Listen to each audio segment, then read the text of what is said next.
நான் இப்போ இவ்வளோ தூரம் மேடையில் பேசுகிறேனே தவிர முதல்ல நான் வந்து சினிமாவில் நடிக்கிறதுக்காக முயற்சி பண்ணும்போது நாடகத்தில் நான் ராஜாவாக வேஷம் போட்டுட்ருப்பேன். ஆனால் சாப்பிட்றதுக்கு காசு இருக்காது, சோறு இருக்காது. அப்போ நான் போய் ரப்பர் ஸ்டாம்ப் விற்கிறதுக்காக போகிறேன். ராவ் ரப்பர் ஸ்டாம்புன்னு சொல்லிட்டு மயிலாப்பூரில் ஒரு ரப்பர் ஸ்டாம்ப் ஒன்று இருக்கும். அங்கே போய் ரப்பர் ஸ்டாம்ப் வந்து 40% கமிஷன். ₹1 விற்றோம்னா 40 பைசா கிடைக்கும். அப்போ சாப்பாடு வந்து ₹1.60, லிமிட்டட் மீல்ஸ் வந்து ₹1.60. அந்த ரப்பர் ஸ்டாம்புக்காக நான் எடுத்துகிட்டு போய் விற்கிறதுக்காக 2 நாள் போயிட்டு வந்தேன். ஒரே ஒரு ரப்பர் ஸ்டாம்ப் கூட என்னால் விற்க முடியல.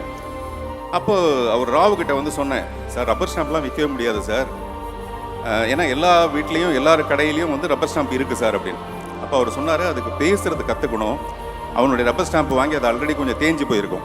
பாருங்கள், உங்கள் ரப்பர் ஸ்டாம்ப் தேஞ்சு இருக்குது, இந்த ரப்பர் ஸ்டாம்ப் பாருங்கள் தேயாதுன்னு சொல்லிட்டு அவன்கிட்ட ஏகப்பட்ட கதையை சொல்லி இன்ஃப்ளூயன்ஸ் பண்ணி அப்போ தான் ஒரு ரப்பர் ஸ்டாம்பை விற்க முடியும். முதல்ல நீங்கள் பேச கற்றுக்கணும்னு சொன்னார்.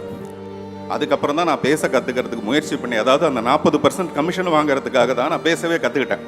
அப்படி ஆரம்பித்து இன்றைக்கி நான் வந்து மேடையில் இங்கே வந்து உங்கள் முன்னாடியே நான் நின்றுட்டுருக்கேன்.